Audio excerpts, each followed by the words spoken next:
City Council is pushing forward on the proposed turf facility despite an 11th hour plea to slow the process down. Good evening and thank you for joining us. Another indoor turf facility discussion last night saw some councillors want to delay a ratification vote. That came after a $42.7 million bid cap was approved in principle last week. Vasilios Bellos was at City Hall last night. Vasilios, why did some councillors want to delay that vote? Yeah, council ultimately did decide to move forward, Ryan, but some felt there wasn't enough time for the public to consider the option that was approved last week. Others argued a decision of this magnitude shouldn't be made until the new city manager takes on his role. Yet another back and forth discussion regarding the indoor turf facility. Administration has done you a disservice on this file, but you as politicians have been complicit. Former mayoral candidate Shane Judge provided a deputation to City Council at Monday's meeting. That came 1 week after the approval of a turf facility with a $42.7 million bid cap and a demonstration out front of City Hall in favor of the facility. Judge stressed the need for a facility in Thunder Bay, but argued the private sector needs to be involved. Proceed with his plan as it's now configured is to cheat taxpayers. You are cheating them of the chance to find a much less expensive option. Referring the motion back to administration with instructions to do a deeper dive on a private-public partnership won't result in an untenable delay. After the deputation, Councillor Mark Bench tried to delay the ratification vote until the 21st, believing the public needed more time to consider the project. Many in the public weren't aware that this item was coming up last Monday. And after Monday's meeting, they were left with approximately 6 days to absorb the information, hear alternate points of view, talk about it. Maybe we need some fresh eyes to look at this. Councillor Albert Aiello agreed with Bentz and believed it wasn't the time to ratify a vote as significant as this, with a new city manager starting in just a few weeks. The new city manager is ideally going to lead us into the future, and we're dropping this on his lap. Like, welcome to Thunder Bay. This man has spent 48 hours in Thunder Bay. I don't think he's eaten a Persian. So what kind of insight would he possibly have into a decision of council that has taken years to come to? We've had thousands of people have input. It was built into our last strategic plan. Council ultimately stuck with their previous decision, ratifying the turf facility by a 9-4 vote count. The city is now calling on developers who may be willing to build the facility. Also during the meeting, a vote to spare 3 parkettes that the city was looking at selling to housing developers. That includes the ones at Holly Crescent, Thistle Crescent, and Thornlow Drive, coming after significant community advocacy. Vasilios Bellos, TBT News. Prior to last night's meeting, local cycling advocates rode to City Hall before giving a deputation of their own.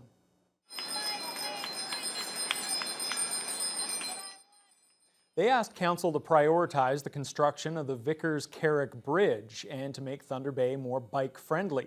Cyclists began their ride at Waverley Park and made a stop at the future bridge site before heading to City Hall. Council decided to delay the $2.4 million construction, which is now planned for 2026. Advocate Ken Shields says the bridge, along with better bike lanes, would make the city much safer for cyclists. Recently, doctors with Sick Kids Hospital, the trauma program, and emergency physicians recommended more protected bike lanes, speed and red light cameras near schools, and traffic calming measures where children and youth live, play, and travel. When will we start building safe bike lanes for our kids?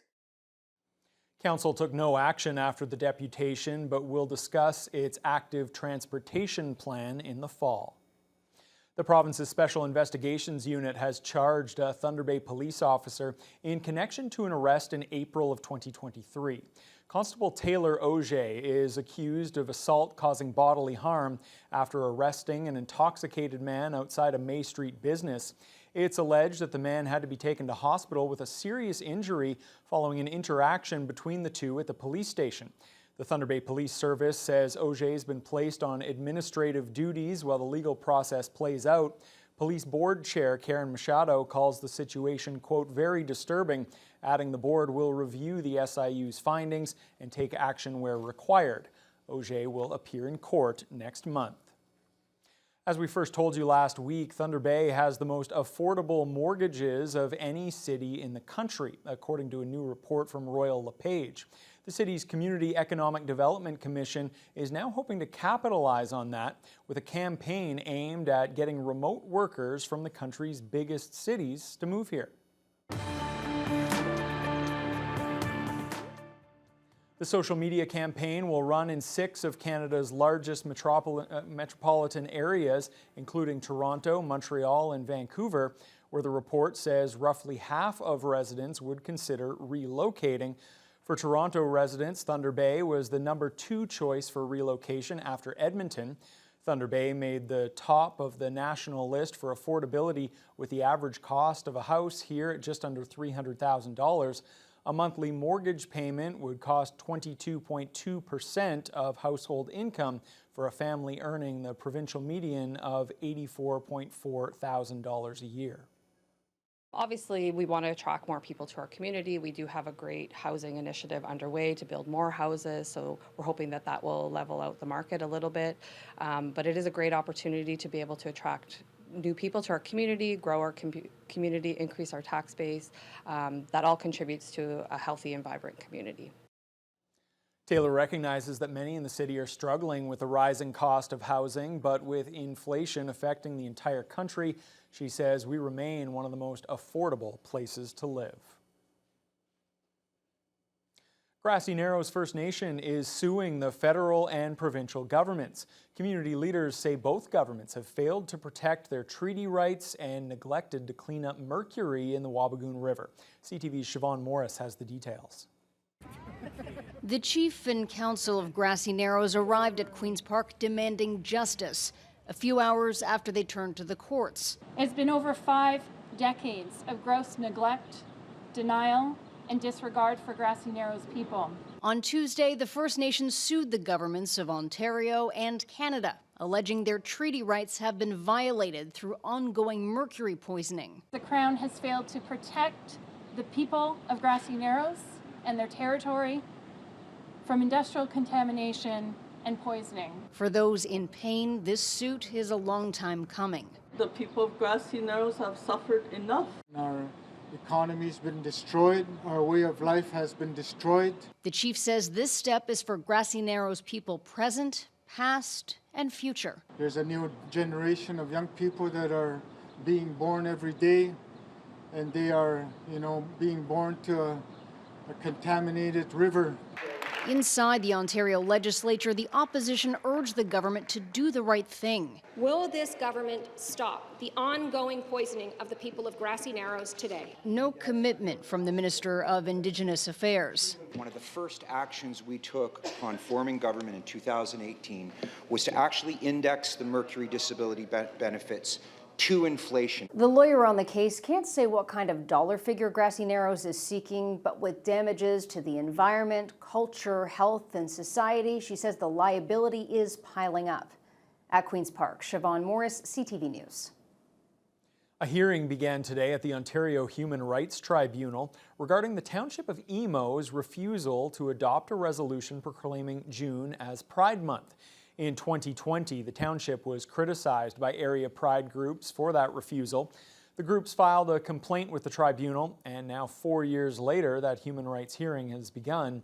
Among the witnesses scheduled to present statements is Emo Mayor Harold McQuaker, who cast the deciding vote against the designation, as will officials from the Northern Ontario Pride Network. Borderland Pride Director Douglas Judson is also on the witness list and spoke about the case just before it got underway. It's very clear that the municipality has spared no expense in this litigation campaign. We have made numerous overtures to bring this to a close and to try to reach an amicable resolution that also supported the community more broadly. The municipality has instead dug in. They've refused and rebuffed all of those efforts. And I think it's important that people know that at the Human Rights Tribunal, unlike in court, there is no ability to recover costs if you are the winning party. The hearing is expected to continue until June 12th. A Beardmore woman has been charged by OPP following an auto pedestrian collision in that community on Friday evening. It happened on a back road in Beardmore. Officers from the Greenstone OPP detachment responded to the crash involving a pickup truck and 2 pedestrians. One of the victims was a woman in a wheelchair. They were both transported to hospital by EMS and remain at Thunder Bay Regional with minor injuries. The driver of the truck, a 52-year-old woman, was charged with careless driving causing bodily harm. A friend of the woman who was struck said both the wheelchair and her prosthetic legs were badly damaged and will need to be replaced. 18 short films involving local seniors were presented at the Silver City Movie Theatre today. The group Age Big held a digital showcase of 3-minute story gems created by amateur filmmakers aged 58 to 101. Back then, we lived in a neighborhood that was built by Central Mortgage and Housing for veterans. There were strict regulations. The project, called Big Stories Age on Stage, features short films created by seniors focusing on topics from walking to pole dancing. Age Big has been working with older adults since 2017 to create personal digital stories based on topics that matter to them. Age Big founder Nancy Angus says it's wonderful to see the seniors' stories in the spotlight. Not only does Thunder Bay have Hollywood celebrities like Kevin Durand, whose movie is also playing at Silver City, Kingdom of the Planet of the Apes, but our Thunder Bay filmmakers aged 58 to 101 plus have great stories to tell, and to see them on the big screen is absolutely remarkable and inspiring. I was a bit nervous when, what did I get myself into? Thoughts, when Nancy told me about this event here this afternoon, but I was also happy. I'm always looking towards, something new to keep active. Age Big's next event is Words to Spare on June 22nd at the Mary J. L. Black Library.